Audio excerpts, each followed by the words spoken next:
नमस्कार, आप देख रहे हैं मुद्दा और मैं हूं आपके साथ चंद्रशेखर। बालासोर रेल हादसे पर आए दिन बड़े खुलासे हो रहे हैं, लेकिन जो बात सामने आनी चाहिए वो बात खुलकर नहीं आ पा रही है। दरअसल हादसे में रेल मंत्री अश्विनी वैष्णव पहले कह रहे थे कि ये इलेक्ट्रॉनिक इंटरलॉकिंग में गड़बड़ी का मामला है और दोषियों की पहचान कर ली गई है, लेकिन बालासोर हादसे में अचानक मोड़ आता है और रेल मंत्री सीबीआई जांच का ऐलान कर देते हैं।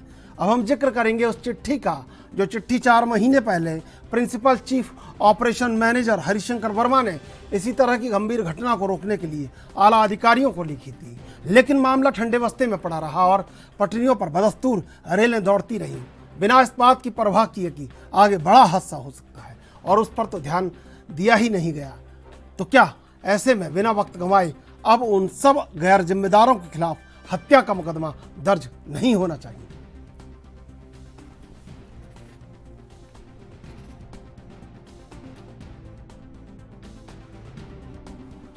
तो लगातार जो मामला सीबीआई की जांच के लिए ऐलान किया गया है वो मामला बिल्कुल साफ हो चुका है। साउथ वेस्टर्न रेलवे के principal chief operation manager Harishankar Verma एक चिट्ठी लिखते हैं। ये चिट्ठी लिखते हैं 9 फरवरी 2023 को, और इसमें लिखते हैं कि जो हौसदुर्गा रोड रेलवे स्टेशन है, ये बिरूर चिकजजूर सेक्शन में है, मैसूर डिवीज़न में, और यहाँ पर संपर्क क्रांति 12649 12,649 संपर्क क्रांति एक्सप्रेस जो कि अपनी पटरी पर जा रही थी, अचानक जिसको मेन लाइन का सिग्नल दिया गया था, लेकिन वो 0.65A पर अचानक लूप लाइन पर मुड़ने लगी। हालांकि ड्राइवर की सजगता के कारण ट्रेन को रोक दिया गया, लेकिन यह गंभीर घटना है और आने वाले समय में संपर्क क्रांति जैसी और भी दुर्घटना हो सकती है। इसलिए आला अधिकारी ध्यान दें। और ये चिट्ठी आपको मैं बता दूं, secretary to GM for kind information GM को लिखी गई ये चिट्ठी, एजीएम को ये लिखी गई, डीआरएम मैसूर को ये चिट्ठी लिखी गई, डीआरएम एसबीसी एंड यूबीएल को लिखी गई, सीटीपीएम को ये चिट्ठी लिखी गई, सीनियर डीओएम को ये चिट्ठी लिखी गई।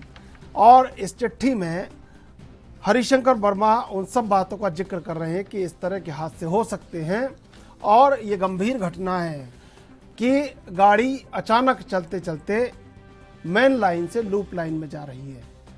तो क्या इस चिट्ठी पर ध्यान क्यों नहीं दिया गया? और अगर ये चिट्ठी 3 महीने पहले लिख दी गई थी तो वो 5 अधिकारी बहनागा बाजार स्टेशन के यार्ड में क्या पूछताछ कर रहे थे और क्या वो पॉइंट बना रहे थे जो उन्होंने 19 पॉइंट बनाए हैं, जिसमें उन्होंने कंक्लूजन रिपोर्ट बना के दी है, प्रिलिमिनरी रिपोर्ट में उन्होंने ये इंफॉर्मेशन दी है। तो वो क्यों बना रहे थे और क्या बना रहे थे? और रेल मंत्री अश्विनी वैष्णव को ये क्यों नहीं बताया गया कि 4 महीने पहले ये चिट्ठी लिखी गई थी? इस चिट्ठी में सारा जिक्र था कि दरअसल ऐसी दुर्घटना हो सकती है। तत्कालीन जीएम, एजीएम, मैसूर डिवीज़न के डीआरएम और साउथ वेस्टर्न रेलवे के वो तमाम अधिकारी क्या कर रहे थे, और इस घटना के समय तुरंत उन्होंने ये क्यों नहीं बताया कि ये हम लगातार 3 महीने से और उससे पहले से अनदेखा कर रहे थे। सवाल कि क्या उन अधिकारियों के खिलाफ हत्या का मुकदमा दर्ज नहीं होना चाहिए? और इधर ममता बनर्जी भी ये आरोप लगा रही हैं कि 12 साल पहले ज्ञानेश्वरी रेल हादसे में सीबीआई जांच का ऐलान उन्होंने खुद ने किया था, तो फिर अभी तक उसका परिणाम नहीं आया है। तो क्या समझते हैं कि इसका परिणाम आ जाएगा और कहीं ना कहीं इसको दबाने की कोशिश हो रही है? तो ऐसे में ममता बनर्जी जो कह रही है कि 12 साल पहले उन्होंने खुद ने ज्ञानेश्वरी रेल हादसे की जांच सीबीआई को सौंपी थी, लेकिन कोई नतीजा नहीं निकला। तो अब ऐसे में क्या लगता है कि सीबीआई जांच का ऐलान पूरे मामले को दबाने के लिए है और महज खाना पूर्ति के लिए कार्रवाई हो रही है, क्योंकि हरिशंकर वर्मा की चिट्ठी ऐलान करती है कि दोषी कौन है और किस तरह 3 महीने से बाद दबाई गई, और सिस्टम में फेलियर पहले से था, लेकिन इसका जिक्र रेल मंत्री तक क्यों नहीं पहुंचा।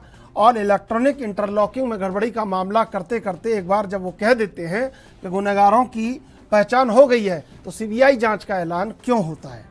बड़े सवाल खड़े हो रहे हैं बालासोर रेल हादसे पर, जिनके जवाब जनता को देना सरकार को बेहद जरूरी है।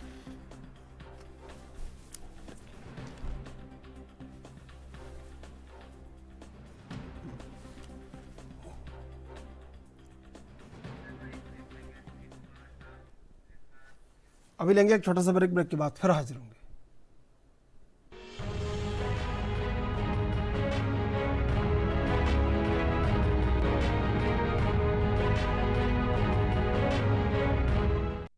तो सीधे चलेंगे मेहमानों के पास। जयकरण वर्मा कांग्रेस से, रविंद्र कुमार प्रवक्ता बीजेपी, आरबी उपाध्याय वरिष्ठ पत्रकार, आप तीनों का स्वागत है एनबी न्यूज पर। सबसे पहले रविंद्र कुमार जी, मैं आपके पास आऊँगा। ये चिट्ठी मैं आपको दिखा रहा हूँ, ये हरिशंकर वर्मा की चिट्ठी है, जो principal chief operation manager south western railway. ये चिट्ठी वो 3 महीने पहले लिखते हैं। इसमें संपर्क क्रांति का ठीक इसी तरह से एक्सीडेंट होने वाला था, लेकिन ड्राइवर की सतर्कता के कारण वो गाड़ी उस समय पॉइंट नंबर 65 पर रोक दी गई और यह हादसा होने से बच गया। लेकिन इसके बाद हरिशंकर वर्मा जांच करते हैं कि यह हादसा क्यों हुआ, और वो चिट्ठी लिखते हैं कि यह हादसा आने वाले समय में कभी भी हो सकता है, तो इसको रोकने के कारगर उपाय होने चाहिए, लेकिन उपाय नहीं होते हैं। और फिर बालासोर सामने आता है।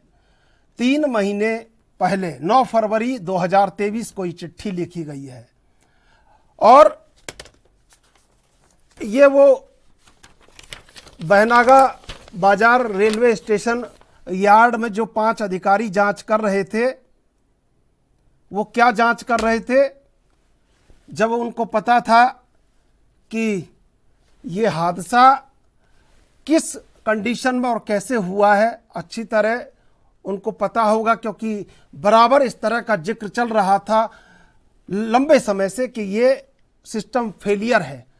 तो क्यों रेल मंत्री अश्विनी वैष्णव को नहीं बताया गया? और जब रेल मंत्री अश्विनी वैष्णव ने कहा कि ये इलेक्ट्रॉनिक इंटरलॉकिंग में गड़बड़ी का मामला है, तो फिर सीबीआई जांच का ऐलान क्यों किया गया? और उन अधिकारियों के खिलाफ क्यों हत्या का मुकदमा दर्ज नहीं किया जा रहा है, जो इन 275 और जो शवों की पहचान नहीं हो पाई है उनके दोषी हैं? और रेल मंत्री जब ममता बनर्जी थी तत्कालीन समय में 12 साल पहले, तब ज्ञानेश्वरी रेल हादसा हुआ था। 24 लोग आज तक, 24 लोगों के परिजन आज तक इंतजार कर रहे हैं कि उनको डेथ सर्टिफिकेट इसलिए नहीं मिल पाया है क्योंकि उस जो जांच हो रही थी सीबीआई की, उसका अभी तक कोई कहीं पर भी कोई निष्कर्ष नहीं निकल पाया है। बड़े सवाल नहीं है रविंद्र जी? जी उड़ीसा का ये हादसा हुआ, बहुत दुखद हादसा है।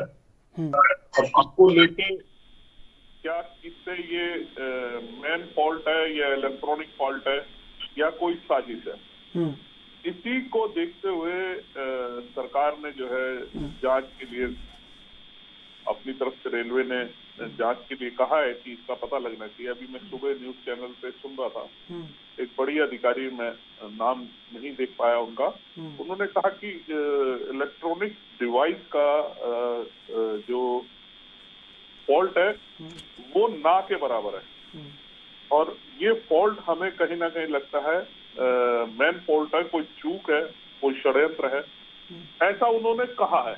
अब इसकी जांच को लेके, इस बात को लेके, और जिस प्रकार से माननीय वर्मा जी ने अपनी एक चिट्ठी लिखी थी कि ऐसी गड़बड़ी लूप लाइन से, इस प्रकार देखिए कि एक ट्रेन, मालगाड़ी खड़ी हुई है अपनी सही जगह पे और ट्रेन सीधी जा रही है, अचानक से एकदम उसको उस जगह का रूट दे दिया जाता है।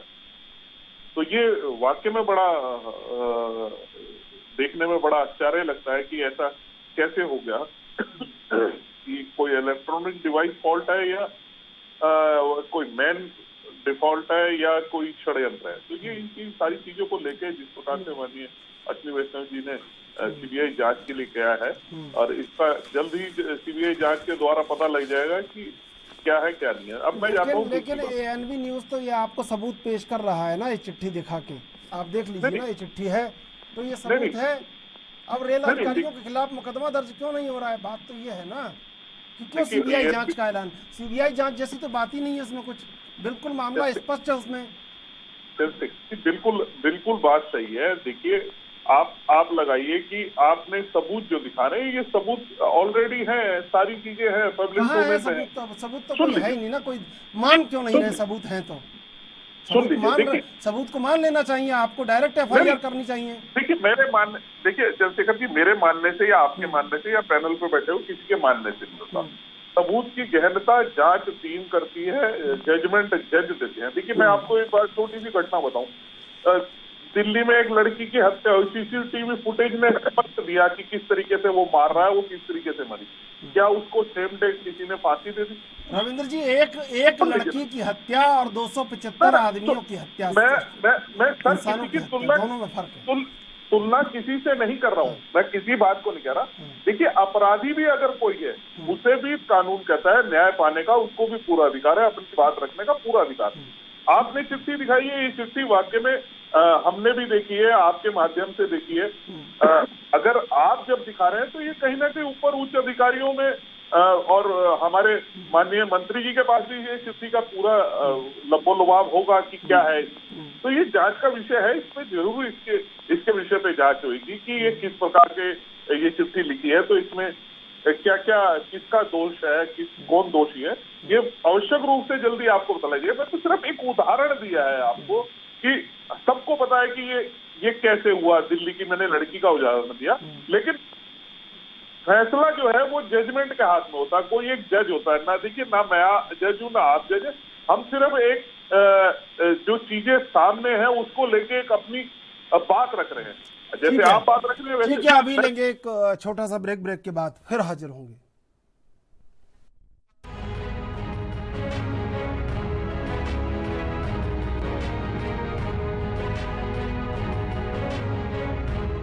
सीधे चलेंगे मेहमानों के पास। आरबी उपाध्याय जी, ये चिट्ठी मैं आपको दिखा चुका हूं और लगातार कोई ऐसी बात नहीं है जो शायद पर्दे के पीछे रह गई है, हर एक बात बिल्कुल साफ है। सीबीआई जांच का ऐलान ज्ञानेश्वरी रेल हादसे में भी हुआ था, बालेश्वर में जो रेल हादसा हुआ था, 149 लोग मारे गए थे। 24 लोगों के परिजन आज भी मृत्यु प्रमाण पत्र का इंतजार कर रहे हैं क्योंकि जांच पूरी नहीं हुई है। क्या लगता है कि हम सरकारों को क्यों बदलते हैं? लोकतंत्र में सरकारों को बदलने का उद्देश्य क्या होता है कि सरकारें जिम्मेदार हों, लेकिन क्या लगता है कि जिम्मेदारी दिख रही है? जो रेल मंत्री इंटरलॉकिंग की बात कह रहे थे वो अचानक सीबीआई जांच का ऐलान कर देते हैं। कहां से ये क्लू निकल के आया कि अब सीबीआई जांच ही बचा सकती है? क्योंकि समय कहां मिलेगा, समय सिर्फ सीबीआई जांच में मिलेगा और बड़ा ऐलान सीबीआई जांच हो सकती है। आप ये चिट्ठी में बहुत स्पष्ट लग रहा है कि जो मौत के दोषी हैं उनको बचाया जा रहा है, जो रेल अधिकारी इसमें इन्वॉल्व हैं, जो 5 लोगों की जांच कमेटी जांच करती रही, जो जीएम को ये चिट्ठी लिख दी गई, पत्र लिख दिया गया कि इस तरह का हादसा हो सकता है और वो गैर जिम्मेदार बने रहे, ऊंची ऊंची तनख्वाह लेके बड़ी बड़ी सुविधाओं में घूम के वो गैर जिम्मेदार बने रहे और 2 करोड़ लोग इस भरोसे सफर कर रहे हैं कि रेल मंत्रालय और रेलवे के अधिकारी हमारी हिफाजत के लिए अपने ऑफिसों में, दफ्तरों में बैठे हैं, तैनात हैं और हमारी जान की हिफाजत कर रहे हैं। कैसे माने कि जान की हिफाजत हो रही है? कैसे माने कि सरकार जान की हिफाजत कर रही है? हर तरफ से अनदेखी हो रही है और उसके बाद सीबीआई जांच का ऐलान हो रहा है। देखिए चंद्रशेखर जी, जांच कमेटी और जांच, ये मुद्दे को लंबा और फिर 2-4 महीने बाद जनता भूल जाएगी कि इस तरह का कोई हादसा हुआ था। और जांच हो भी जाती है तो जांच कमेटी की रिपोर्ट सार्वजनिक नहीं, उन पर कोई कार्रवाई नहीं होती। फौरी तौर पर ये देखा गया कि हाँ जांच कराएंगे, और जांच में भी अब सीबीआई जांच होगी तो आप समझ सकते हैं कि सीबीआई के पास पहले ही इतने सारे केस होते हैं और फिर ये टेक्निकल पहलू है, तो टेक्निकल पहलू की जांच तो मैं समझता हूँ कि इंटरनल जो कमेटी होती है वही ज्यादा एसेस कर सकती है। ऐसा नहीं है पता नहीं होता, सबको पता होता है, लेकिन जिम्मेदारी लेने को कोई तैयार नहीं होता। इतना बड़ा रेल हादसा हो गया, मुझे बता दें कि अधिकारी ने, कर्मचारी ने, सरकार ने, मंत्री ने, संतरी ने, किसी ने कोई जिम्मेदारी ली? लोकतंत्र में यही है, किसी की जिम्मेदारी तय नहीं। गैंगमैन टालेगा लाइनमैन पर, लाइनमैन टालेगा एई पर, जेई, ये सब एक सिस्टम है और इस सिस्टम को बदलने की जरूरत है। और ऐसे सिस्टम में ही आप देखेंगे कि जब चिट्ठी लिखी जाती है, पहले हादसा ठीक है, भगवान की कृपा थी, बच गया, वो नहीं हुआ, लेकिन बात से हरिशंकर वर्मा की चिट्ठी की आ जाती है, अगर उसी समय कार्रवाई हो जाती, यानी शासन प्रशासन जिम्मेदारी होती और मुस्तैदी होती, तो फौरन इंटरलॉकिंग सिस्टम और सबको चेक किया जाना चाहिए था। लेकिन इन सब के तार भी कहीं ऊपर तक जुड़े होते हैं और जो बड़े अधिकारी होते हैं उनकी बड़ी पहुंच होती है, बड़े नसूक होते हैं। बलि का बकरा कोई छोटा मोटा कर्मचारी बना दिया जाता है और अधिकारियों को बचा लिया जाता है। मैं कोई इस रेल हादसे की बात नहीं कर रहा हूँ। अमूमन जितने भी इस तरह के कृत्य देखने को मिलेंगे या घटनाएं मिलेंगी, उन सब में जो कल्पित होता है वो तो सुरक्षित बचा रहता है। और कौन कितना मुस्तैद है, पहले होता था, कोई रेल हादसा हो गया तो रेल मंत्री भी व्यथित हो जाता था और इस्तीफा दे देता था कि मैं रिजाइन करता हूँ, मेरी नैतिक जिम्मेदारी है। आज तो पराकाष्ठा है, कितना भी बड़ा हादसा हो जाओ, कितने भी लोग मर जाएं, वो कहते हैं मंत्री जी क्या कर सकते हैं, इसमें तो कर्मचारियों की कमी। हमारा फोकस नहीं है सुरक्षा के ऊपर, सिस्टम पूरा तार हो चुका है। ट्रैफिक का प्रेशर इतना ज्यादा है कि मेंटेनेंस के लिए टाइम नहीं मिल पाता। रेलवे लाइन वही है, हमारा फोकस इस समय नई नई रेल चलाने पर है। जो सिस्टम है उसको मेंटेन करने में, और मैं पढ़ रहा था कि जो बजट एलोकेट होता है वो बजट भी पूरा खर्च नहीं हुआ सुरक्षा के ऊपर। सुरक्षा तो मतलब मेन फोकस होना चाहिए उसके ऊपर, लेकिन जब उसका बजट जो एलोकेटेड है वो खर्च नहीं हो रहा तो हम कितने संजीदा हैं। सीएजी की रिपोर्ट में है। तो आप कैसे कह सकते हैं कि सिस्टम मुस्तैद है? चल रहा है, सिस्टम वही है, सरकारें आती हैं चली जाती हैं, बदल जाती हैं, अधिकारी वही हैं, सिस्टम वही है, उसमें कुछ बदलाव देखने को नहीं मिलता। पटरियां पुरानी हो चुकी हैं, सिग्नल का कोई आज अब ऑडिट हो रहा है, अब मेरे ख्याल से आदेश हो गए हैं कि रेलवे की जितनी सिग्नलिंग प्रणाली ये सबका ऑडिट होगा। खास समय से पहले अगर ऑडिट हो जाता तो शायद ये जाने बच सकती थी, लेकिन कौन बोलेगा, कौन प्रश्न खड़े करेगा? आजकल तो प्रश्न खड़े करना भी अपराध है, प्रश्न पूछना भी एक अपराध है। जो हो रहा है देखिए, सोचने की जरूरत नहीं है, वो सरकार है। इतना बड़ा हादसा हो जाता है और हर बार यही होता है जो अब हो रहा है। आगे मुस्तैद हो गए हम और ये सब, और ये तो वहां दिखाया गया था कि हमारा जो सिस्टम है इतना दुरुस्त हो रहा है कि अब कोई रेल दुर्घटना नहीं होगी। संसद में मॉड्यूल बनाकर दिखाया गया था कि कवच आ गया है और कवच होने से अब सब रेल यात्री सुरक्षित हैं। और देखिए, आम आदमी की यात्रा के लिए एक रेलवे ही तो है, और वो भी अब नहीं रहा पॉकेट फ्रेंडली। गरीब आदमी की जेब से बाहर ट्रेन भी होती चली जा रही है। जिस तरीके से किराए बढ़ रहे हैं, काश उस तरह से सुरक्षा और सुविधाएं भी बढ़े। सुरक्षा और सुविधाएं नहीं हो, और सरकार का फोकस क्या है? नई ट्रेनें चलाना, हरी झंडी दिखानी है। अरे भाई, पहले एक व्यवस्था बने, रेलवे लाइन है, सिग्नलिंग सिस्टम, ये सब दुरुस्त हो, ये प्रायोरिटी होनी चाहिए। ठीक है, जो हमारे पास है हम उसको तो चला नहीं रहे। ठीक है, मैं आऊंगा आरवी उपाध्याय जी। जयकरण वर्मा जी, आवाज आ रही है आपको मेरी? जयकरण वर्मा जी, मैं एक दृश्य देख रहा था कि जैसे ही ट्रैक शुरू हुआ 51 घंटे बाद वहां से वंदे भारत निकलती है और ट्रेनों की जैसे ही आवाजाही शुरू होती है, रेल मंत्री हाथ जोड़ते हैं, भावुक हो जाते हैं। मुझे लग रहा है भावुक होने की आवश्यकता नहीं है। आवश्यकता इस बात की है, जिस ट्रैक से वंदे भारत गुजर रही है उस ट्रैक के बारे में 3 महीने से चिट्ठी लिखी जा चुकी है और 6 महीने से पता है रेलवे के अधिकारियों को कि ये ट्रैक सुरक्षित नहीं है। मेन लाइन अचानक लूप लाइन में कन्वर्ट हो जाती है, सिग्नल थ्रू होता है मेन लाइन का, डाउन लाइन लूप लाइन से कनेक्ट हो जाती है। ये पता है, लेकिन जांच नहीं हो पा रही है, कार्रवाई नहीं हो पा रही है, उस तकनीक को सुधारने का कोई इंतजाम नहीं हो रहा है, उस पर वंदे भारत दौड़ रही है। आप दृश्य देख रहे होंगे इस समय, तो क्या लग रहा है, कैसे सोच लें हम कि जिम्मेदार है सब लोग?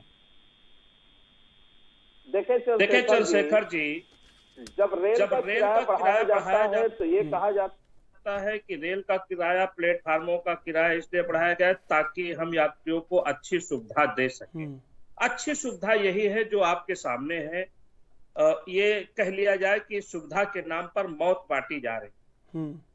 गाड़ियों की स्पीड तो बढ़ा दी जाती है, लेकिन उसके लिए पटरियों की सुविधा नहीं दी जाती, उसके व्यवस्थित करने का काम किसी के द्वारा नहीं किया जाता। उल्टे ट्विटर पर भारतीय जनता पार्टी के नेताओं के द्वारा, उनके प्रवक्ताओं के द्वारा एक अभियान चलाया जाता है कि यह जो हादसा हुआ है इसका अगर जो कारण देखा जाए तो कांग्रेस की सरकार है, पंडित जवाहरलाल नेहरू की देन है।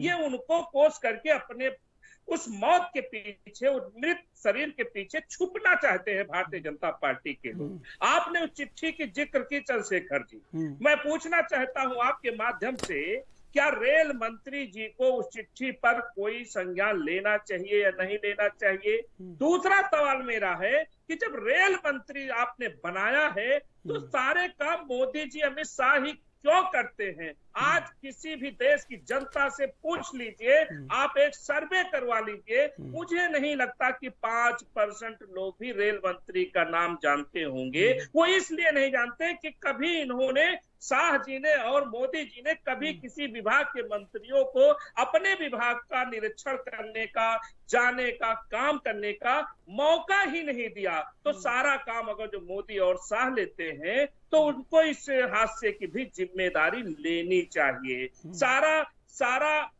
कार्य उनके पास है, तो रेल मंत्री बेचारा क्या करेगा? वो मात्र बेचारा बनकर ही रह जाता है। चिट्ठी की संज्ञान पर आप बार बार कह रहे हैं। मैं आपको बता दूं कि अभी गुजरात में जब पुल टूटने का कार्य हुआ, मोदी जी भी उस समय अपने गृह प्रदेश में उपस्थित थे और अपने नाक का सवाल था, चुनाव था, उसको बचाने के लिए चुनाव अभियान में जुड़े हुए थे। उस पुल को टूटने के बाद बड़ी बड़ी बातें हुई, बड़ा चैनल, टीवी चैनलों ने दिखाने का काम किया, लेकिन वहां पर चंद सिर्फ बाबू लोगों को, छोटे मोटे कर्मचारियों को सस्पेंड करके, निलंबित करके इस्त्री करने का काम कर दिया। वहां का बड़ा ठेकेदार जिसने उस पुल का निर्माण करवाया, खटिया मेंटेनेंस करने का काम किया और पैसा खा लिया। अंत में उसके संबंध मोदी जी से अच्छे रहे, इसलिए छोटे मोटे कर्मचारियों को निलंबित और सस्पेंड करके काम चलाने का काम किया। आज सीबीआई जांच की बात हो रही चंद्रशेखर जी, किस बात की सीबीआई? कौन सी सीबीआई? सीबीआई क्या करेगी? अरे सीबीआई वही करेगी जो माननीय मोदी जी और शाह जी चाहेंगे। आज तो सीबीआई के पास इतना फुर्सत कहाँ है? वो तो उस देश में उनको फंसाना चाहती है जिनकी कलम देश के माननीय मोदी जी या देश के खिलाफ कार्य हो रहे, उनके खिलाफ अगर जो आवाज उठती है तो सीबीआई उनके पास चली जाती है। वो विपक्ष के नेता जो सरकार से सवाल पूछते हैं कि देश हमारा बर्बाद क्यों कर रहे हो, देश की संस्थानें आप क्यों बेच रहे हो, अडानी जैसे लोगों को आप 2 नंबर पर कैसे ले आते हो, तो फिर उनके पीछे सीबीआई लगाते। सीबीआई बेचारी इस पर क्या कर पाएगी? मुझे लगता है कि अगर जो जांच पड़ताल एक बहाना है, इसको सिर्फ इससे ध्यान भटकाना है।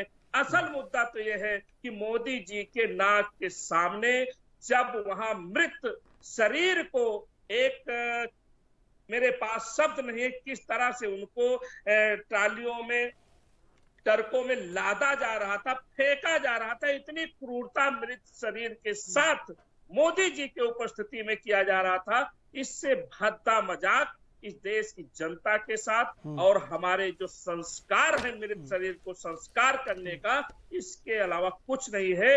मोदी जी सिर्फ और सिर्फ भाषण देते रहे और यहाँ हादसे पर हादसा होता जा रहा है। अब बेरोजगारी है, चाहे किसान है, सब लोग अपनी अपनी जगह पर परेशान हैं, लेकिन मोदी जी को भाषण से मतलब नहीं है और जनता की आवाज। ये सियासत का वक्त नहीं है, आपको भी करना चाहिए कि आपको सरकार से पूछना चाहिए। रविंद्र जी, आप एक नागरिक हैं, जिम्मेदार नागरिक हैं, भाजपा के कार्यकर्ता हैं लेकिन जिम्मेदार नागरिक भी हैं इस देश के। कोरोना में WHO बाद में मौत के आंकड़े कुछ और बताता रहा। वो सियासत हो सकती है, वो सवाल, ये जयकरण वर्मा जी जो कह रहे हैं वो सियासत हो सकती है। अब आपके सामने सारी चीज़ें मौजूद हैं कि ट्रैक सुरक्षित नहीं है साउथ वेस्टर्न रेलवे के, और अगर आप देख रहे हैं उस पर वंदे भारत दौड़ रही है, 126 से 128 की पासिंग गाड़ियों की दी जा रही है, एक्सप्रेस गाड़ियों की, उन असुरक्षित ट्रैकों पर जिनके बारे में ये रिपोर्ट मैं आपको बता चुका हूँ। क्या लगता है रविंद्र जी, सरकार को गंभीरता से संज्ञान नहीं लेना चाहिए और क्या हर बार चीज़ों को भुलाया जा सकता है, और सरकार को ये नहीं करना चाहिए कि जब मामला पूरी तरह साफ है तो कम से कम उन दोषी अधिकारियों की गिरफ्तारी तो हो जाए। आखिर जो 275 से ज़्यादा लोग, अभी कुछ लोग तो पहचाने नहीं गए हैं। मैं आपको बता दूं, ज्ञानेश्वरी रेल हादसे की CBI जांच हुई थी, 12 साल से जांच चल रही है। 24 लोगों के परिजन आज तक डेथ सर्टिफिकेट का इंतजार कर रहे हैं कि जांच पूरी हो तो उनके परिजनों को मृत्यु प्रमाण पत्र मिल जाए। रविंद्र जी, क्या हमारी जिम्मेदारी एक नागरिक होने के नाते नहीं है? ये चिट्ठी आज से अभी 4-5 घंटे बाद तमाम मीडिया हाउसों के स्क्रीन पर दिखाई जाएगी, वायरल होगी। क्या हमारी जिम्मेदारी नहीं है एक नागरिक होने के नाते? क्या हमारी जिम्मेदारी नहीं है कि उन दोषियों को हम, एक ऐसी राष्ट्रवादी सरकार जो विकास के लिए सतत तत्पर है, वो कम से कम उन अधिकारियों के खिलाफ गिरफ्तारी करे, उनके खिलाफ जांच करे, हत्या का मुकदमा करे? नहीं होना चाहिए? देखिए चंद्रशेखर जी, जिस चिट्ठी की बात बार बार जो आप कह रहे हैं, देखिए फिलहाल ना तो मैंने, देखिए आपके चैनल के माध्यम से पता लगा, और मेरे ख्याल से जब आपके पास है तो हो सकता है आगे भी कहीं पहुंची हो, तो उसकी क्या सत्यता है, क्या उसकी प्रामाणिकता है, क्या उसका असर है, क्या उसमें लिखा है, क्या होना है, ये सारी चीजें तय करेगा। जांच एजेंसियां इसीलिए बनाई जाती है। लेकिन मैं आपके सवाल के जवाब देने से पहले, देखिए से हमारे द्विवेदी जी ने और कांग्रेस के प्रवक्ता ने कुछ सवाल किए, मैं उनका जवाब देना चाहता हूँ। देखिए मेरे को ऐसा लगता है कि विपक्ष जो है वो, उसको निकट दृष्टि दोष और दूरदृष्टि दोष दोनों ही हो चुके हैं।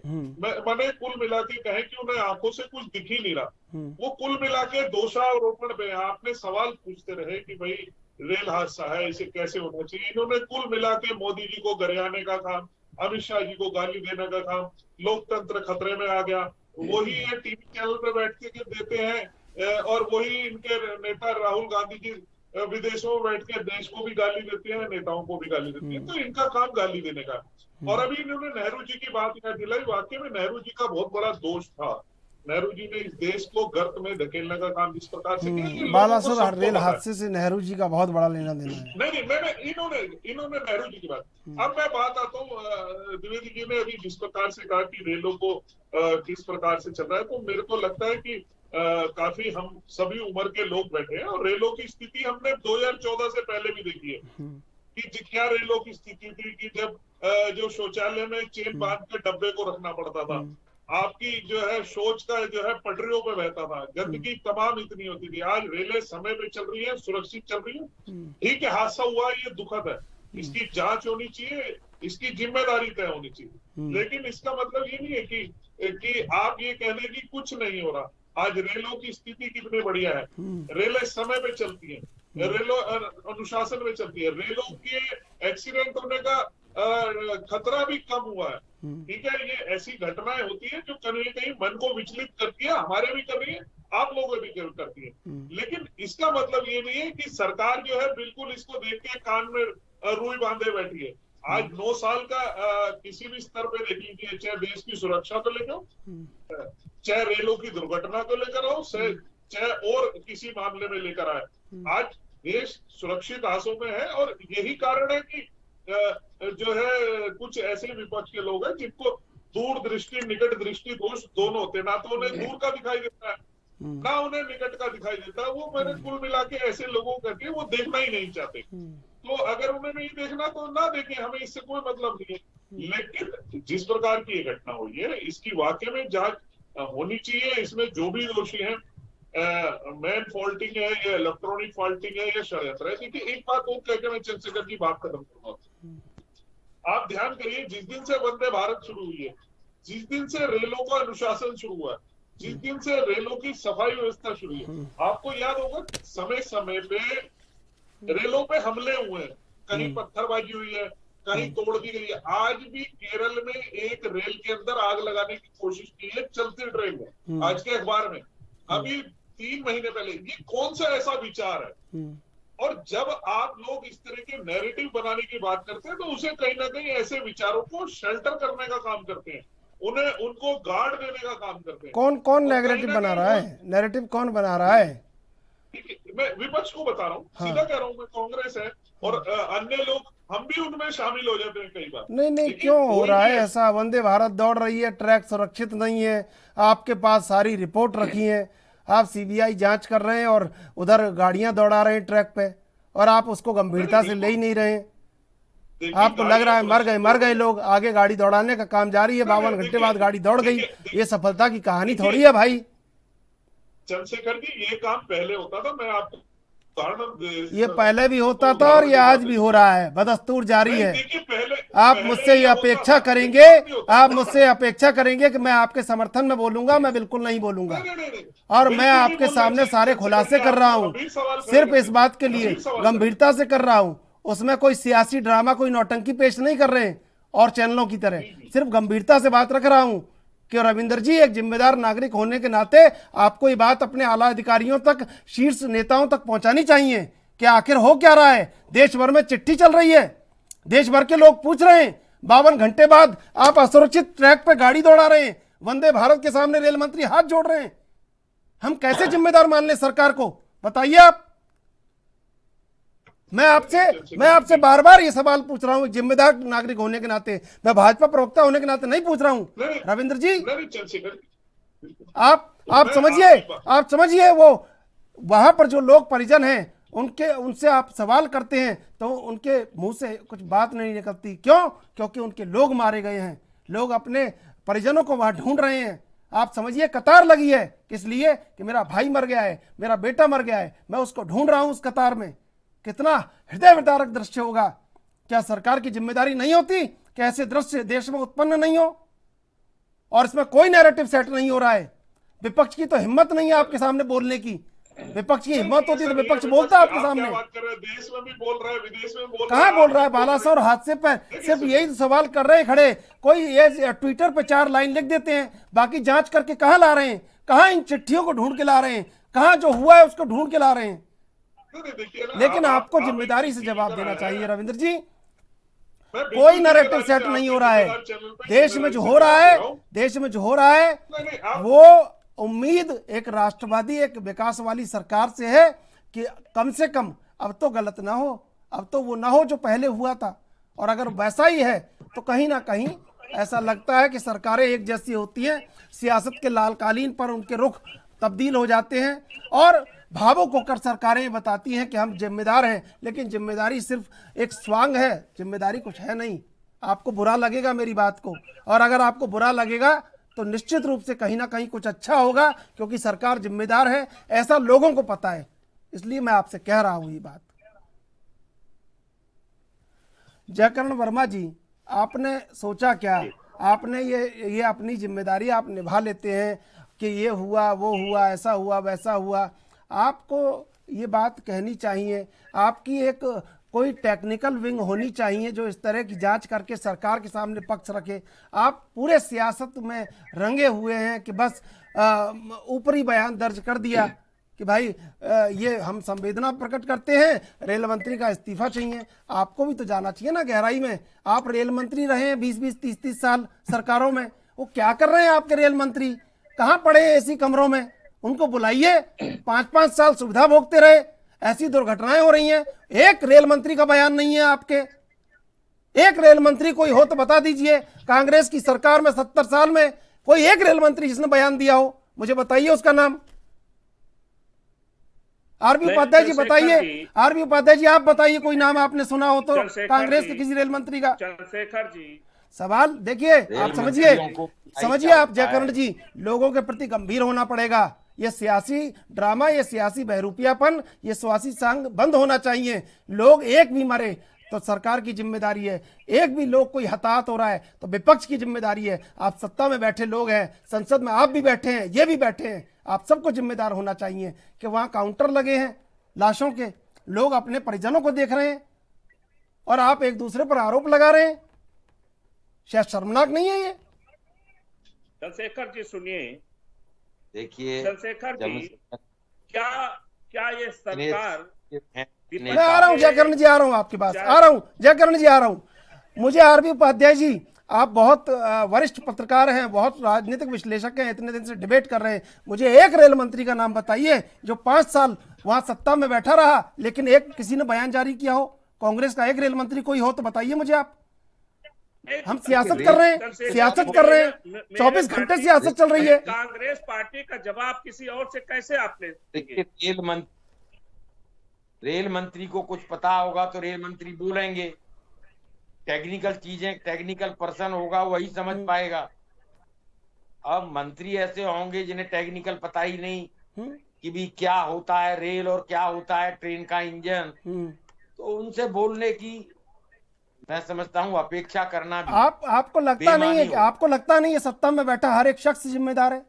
हर एक शख्स, देखिए सभी लोग जिम्मेदार हैं, हम भी जिम्मेदार हैं, हम भी देश के प्रबुद्ध नागरिक बिल्कुल जिम्मेदार हैं कि भी ऐसा सिस्टम कैसे चल रहा है, क्यों नहीं हम उस सिस्टम को रोक पा रहे हैं, क्यों नहीं हम उस सिस्टम को सुधार पा रहे हैं। ये कह देने भर से नहीं होता कि 2014 से पहले देखिए ट्रेन वही थी, देश वही था, वोटर वही था, सब कुछ वही था। आज सुरक्षित हाथों में है तो पहले क्या सुरक्षित हाथों में था, और असुरक्षित हाथों में भी देश सुरक्षित रहा। कह देने भर से देखिए राजनीति है, राजनीतिक लोग हैं, राजनीति करेंगे। मुझे बताएं कांग्रेस के कितने वर्कर या कांग्रेस का कोई दल वहां पर जो पीड़ित थे उनके लिए काम कर रहा था या आज भी काम कर रहा है? जिस तरीके से जनता वहां मारी मारी फिर रही है, लाशों की शिनाख्त नहीं हो पा रही है, तो उसमें क्या योगदान है कांग्रेस का? यहाँ टीवी चैनल पर बैठ के बोल देना बड़ा आसान है। कोई भी आता है टीवी चैनल पर ज्ञान दे के चला जाता है। जहां जरूरत है वहां मदद पहुंचनी चाहिए। राजनीति सिर्फ टीवी चैनलों पर बैठ के नहीं होती, नहीं हो सकती। और टीवी चैनलों पर बैठ के राजनीति हो जाती तो सत्ताएं कब की बदल गई होती। मुझे बता दें कि वहां कोई ग्राउंड जीरो पे काम कर रहा है। भाई राजनीतिक दल हैं, सभी राजनीतिक दलों के कार्यकर्ता वहां होंगे, चुनाव के समय सब सक्रिय होते हैं। ऐसी घटनाओं के समय कहां चले जाते हैं जब जरूरत सबसे ज्यादा होती है। और देखिए कहीं ना कहीं ये जो सिस्टम है इसको बदलने की जरूरत है। हर जगह सिस्टम का लचरपन, फेलियर साफ साफ दिखता है। अगर मान लीजिए जरा भी सेंसिटिविटी होती तो सुरक्षा से जुड़ा मामला था, और जब हरिशंकर वर्मा ने चिट्ठी लिखी, और मैं नहीं समझता हूं कि क्यों नहीं उस पर कार्रवाई हुई। क्या ये डर था कि भी ट्रैफिक बंद हो जाएगा, इनकम बंद हो जाएगी? कोई ना कोई तो रीजन रहा होगा कि भी जब बता दिया गया खामी यहां पर है कि भी मेन लाइन से लूप लाइन पर चली जाती है गाड़ी, लॉकिंग सिस्टम ठीक नहीं है, सिग्नलिंग सिस्टम ठीक नहीं है, और संवेदनशील कितने हैं मैंने बता दिया आपको। रविंद्र कुमार जी कुछ भी कहें, सीएजी की रिपोर्ट आई है, पढ़ लें, उसमें जो ऑडिट करके जो बताते हैं कि भी सुरक्षा के लिए जो पैसा अलॉट हुआ था रेल बजट में वो खर्च ही नहीं हुआ। जब वो खर्च नहीं हुआ, जबकि पैसे की कमी बनी रहती है। उपाध्याय जी, आप समझिए, राज्य सरकारें यूटिलिटी सर्टिफिकेट नहीं दे पा रही हैं। टेक्निकल और फाइनेंशियल सेक्शन होने के बाद, काम होने के बाद यूसी नहीं दे पा रही है, और उसमें बीजेपी की सरकारें भी है। और ये बात करते हैं बजट की कि ये फंड दे दिया, वो फंड दे दिया, क्या है, सब ऐसे ही चल रहा है ऊपर ऊपर। जी, मैंने बताया ना, पूरा सिस्टम इस तरीके से चल रहा है। पूरे सिस्टम को दुरुस्त करने की जरूरत है, रिफॉर्म की जरूरत है। अब हिम्मत कौन करेगा? हिम्मत करेंगे। मीठा मीठा गप, कड़ुआ कड़ुआ थू। विपक्ष में रहते हुए तो याद आते हैं कि भी सिस्टम में रिफॉर्म होना चाहिए, लेकिन जैसे ही सत्ता मिल जाती है वैसे ही फिर सब नाजायज भी जायज हो जाता है, और फिर जरूरत नहीं रहती है सिस्टम में रिफॉर्म करने की, और ऐसा लगने लगता है कि यही सिस्टम मुफीद है, यही सिस्टम अच्छा है। तो कहाँ है राजनीतिक इच्छा शक्ति? विपक्ष में बीजेपी थी तो नरसिंह राव ने पूरी किताब लिख दी थी ईवीएम के ऊपर। जब बीजेपी विपक्ष में थी तब संसद को न चलने देना देश से तो होता था। तो या तो पहले गलत थे, या तो नरसिम्हा ने जो किताब लिखी वो गलत थी, या फिर तो ये सब चल रहा है, जनता के डोमेन में भी चल रहा है। और जनता भी, विकल्प क्या है? भाई 3 पॉलिटिकल पार्टी हैं, ABC, उन्होंने जो कैंडिडेट खड़े कर दिए उन्हीं को वोट देना है, और उन्हीं में से फिर देखना पड़ता है कि ये बड़ा गुंडा, ये छोटा गुंडा। नहीं, 40% लोग तो वोट ही नहीं कर रहे ना। कहीं तो वोट शेयर 58% है, 60% है, 40% लोग तो वोट नहीं कर रहे हैं। तो उनको लोकतंत्र का भरोसा दिलाया नहीं जा रहा ना। उनको लोकतंत्र का भरोसा दिलाया जाना चाहिए। देश में 100% वोटिंग होनी चाहिए, और 40% वोटिंग की सरकार बन रही है, तो 60% वोट फिर क्या कर रहा है? बहुत सारे सवाल है ना। देखिए, जनरल परसेप्शन है कि राजनीति का अपराधीकरण हुआ है, राजनीति का व्यवसायीकरण हुआ है। इलेक्शन कमीशन के डाटा उठा के देख लीजिए, कोई भी पॉलिटिकल पार्टी अछूती नहीं है। सब क्रिमिनलों को टिकट, और उसके बाद कहते हैं कि हम लॉ एंड ऑर्डर सुधार देंगे। अरे जब क्रिमिनल ही सत्ता में आ जाएंगे तो फिर कौन लॉ एंड ऑर्डर सुधारेगा? और फिर व्यवसायीकरण हो गया। इससे अच्छा तो फ्यूचर नहीं दिखता लोगों को। हर आदमी करोड़ों रुपए की टिकट खरीदता है, करोड़ों रुपए फिर चुनाव में खर्च करता है। कोई पैतृक संपत्ति बेच के तो टिकट नहीं खरीदता, ना कोई चुनाव लड़ता है। तो व्यवसाय हो गया है विशुद्ध रूप से, और इतना ग्लैमरस हो गया है कि करोड़ों जो टिकट की कीमतें बढ़ती चली जा रही है। और मैं नहीं कह रहा, राजनीतिक लोग बताते हैं कि फलानी पार्टी में उतने करोड़ का टिकट मिल रहा है, MLA का इतने का, MP का मिलता है, राज्यसभा जाना है तो इतने पैसे खर्च करने पड़ेंगे। तो यहाँ जो एक ट्रेंड है इसको बदलना पड़ेगा। बात तो गरीब की होती है। मुझे कोई गरीब को टिकट देती है पॉलिटिकल पार्टी? गरीब को चुनाव क्यों नहीं लड़ाते? सत्ता में भागीदारी क्यों नहीं देते? कोई मजदूर लड़ता है चुनाव? तो बहुत सारी चीजें चल रही हैं समाज में, और मैं समझता हूं देर हो सकती है, लेकिन सिस्टम को बदलना पड़ेगा, अन्यथा जनता खुद बदल देगी। जनता की अदालत का जो फैसला होता है, देखिए सैकड़ों लोग मर गए और वहां राजनीति कर रहे हैं। कोई कह रहा है इस्तीफा मांग लो, इस्तीफा मांगने से क्या रेल की दुर्घटना सुधर जाएंगी? सत्ता पक्ष का अपना अलग तो राजनीति है। राजनीति से इतर गंभीरता के साथ काम करने की जरूरत है, और गंभीरता के साथ काम करेंगे। एश्योर करना चाहिए सरकार को कि भी इस तरह की दुर्घटनाएं दोबारा नहीं होंगी जी, पुनरावृत्ति नहीं होगी घटना की। अगर होती है तो अमुक व्यक्ति जिम्मेदार होगा, और ये भी हो कि भी ये सजा उसे मिलेगी। तो एक प्रेशर बनेगा कि भाई नहीं होनी चाहिए, और फिर सिस्टम सुधरेगा। ठीक है। और जब पता है, चिट्ठी लिख लो, बता दो, कुछ भी नहीं है, उसी ढर्रे पर चल रहा है। चिट्ठी आपके सामने है, हरिशंकर वर्मा ने लिखी, दुर्घटना हो चुकी है, उसके बावजूद बिना ये एश्योर्ड किए कि भी सिस्टम में सुधर गया। सिर्फ प्रायोरिटी क्या है कि भी जहां दुर्घटना हुई है उस ट्रैक को ठीक करके, और ट्रैफिक को इतने प्रेशर कितना जबरदस्त है। जहां उस पटरी के ऊपर 5 गाड़ी गुजरती थी, अब वहां 50 गाड़ी गुजरती है। ये जो सिस्टम है इसमें सुधार की जरूरत है, और जब सुधार होगा तभी ये इंश्योर किया जा सकता है कि इस तरह की घटनाओं की पुनरावृत्ति नहीं होगी।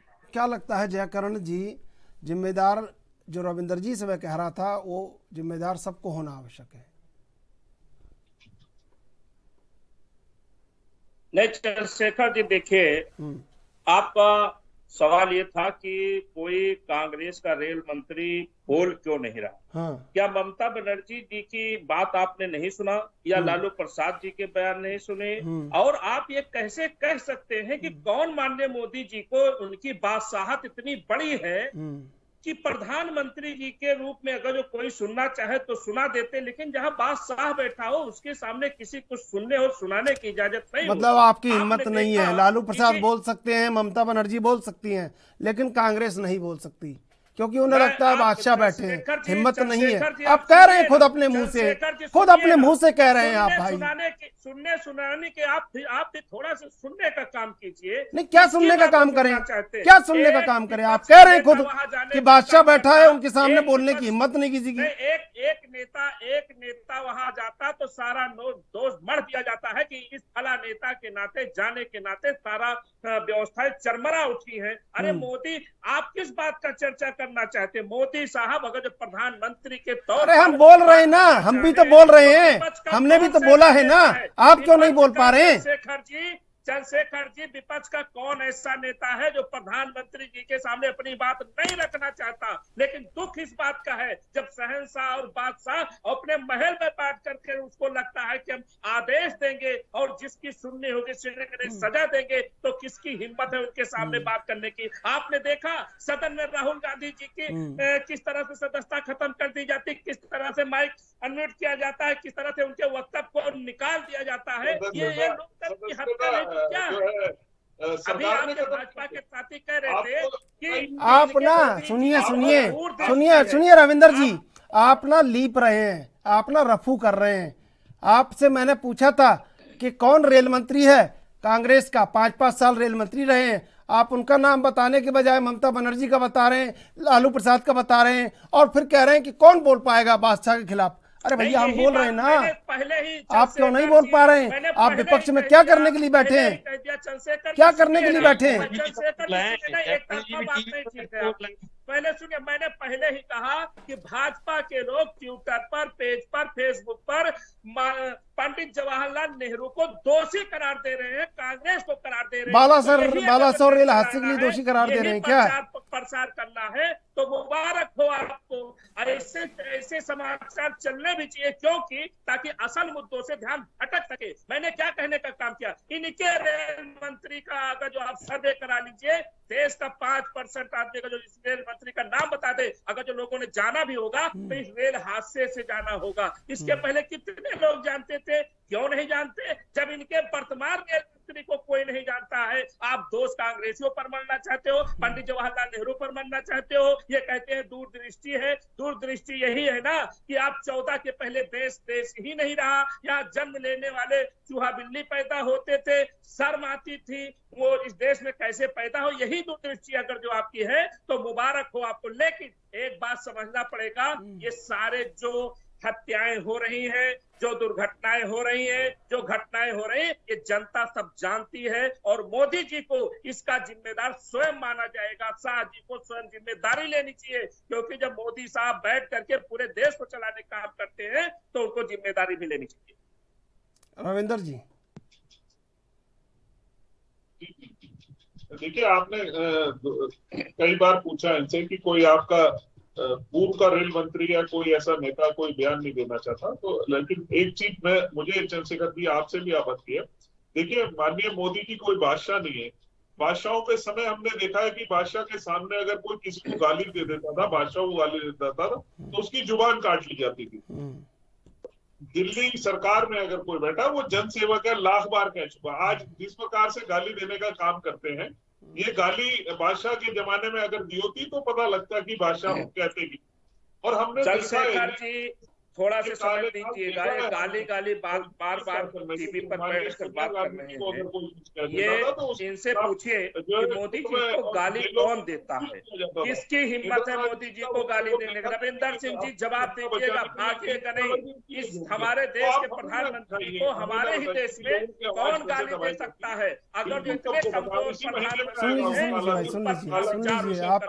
आपका बोलना जनता के कोई काम का किसी आ नहीं रहा है, और आप कोई काम जनता के आ नहीं रहे, लेकिन सुन लीजिए, कम से कम सुन तो लें, लोग जान तो लें क्या बोल रहे हैं आप। रविंदर जी आप मेरे से कह रहे हैं? हाँ बोलिए। आप कह रहे थे ना आपत्ति है। भाई मुझसे आपत्ति मत कीजिए। हर शख्स जो देश के प्रति ईमानदार होगा वो सवाल पूछने की हिम्मत करेगा, और इन सवालों से ऐतराज होता है आपको। मैं सिर्फ बादशाह चंद्रशेखर जी, मैं बादशाह वाली बात पे कह रहा हूँ। बादशाह और शहंशाह का जो आपने दिया, ये बादशाह शहंशाह ये बोल रहे थे भाई, आप कहाँ थे? सुन, ये बोल रहे थे, उसी बात को मैंने बोला है, ये बोल रहे थे। हाँ, मैं उसी बात को बता रहा हूँ। मुझे आपत्ति है, आपने भी बोला और वो तो बोल ही रहे। ये जनता ने चुन के बैठाया हुआ लोकतंत्र तरीके से माननीय मोदी जी को चुना है। वो जनता का सेवक है, अपने आप को जन सेवक कहता है। ये बादशाह और जिले लाई वाली प्रथा जो थी कांग्रेस राज से खत्म हो गई है। नहीं, वो तो देखिए खत्म नहीं हुई है। देखिए आप लोकतंत्र में अगर आप राजशाही का निशान लेके आएंगे सेंगोल, तो चर्चा होगी। लोकतंत्र में तो सेंगोल का कोई स्थान ही नहीं है।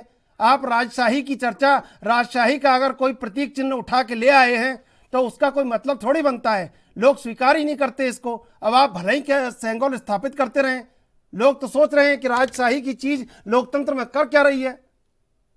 इसलिए जवाब, इसलिए सवाल आपसे हो रहे हैं भाई। की चीज हम नहीं लेकर आए ना, ये तो हमारी परंपराओं से जुड़ी है, और इसे नेहरू जी लेकर आए। नेहरू जी ने बड़े गाजे बाजे के साथ। चलिए ठीक है, लेकिन जिम्मेदार सबको होना चाहिए। सियासी बयानों से काम नहीं चलेगा, जनता सब देख रही है। समय समाप्त हो रहा है। रविंद्र कुमार जी, जयकरण वर्मा जी, आरबी उपाध्याय जी, आप तीनों का धन्यवाद डिबेट में जुड़ने के लिए। दरअसल जो सामने आ चुका है उसको नजरअंदाज किया जा रहा है, और जो सामने है उसके लिए जांच का ऐलान किया जा रहा है। अब ऐसे में देखना होगा कि जनता ज्ञानेश्वरी रेल हादसे की तरह फिर एक बार सीबीआई जांच का इंतजार करती रहेगी कि आखिर बालासोर में क्या हुआ था। बहरहाल देश विदेश की ताज़ा तरीन खबरों के लिए आप देखते रहिए ARB न्यूज़।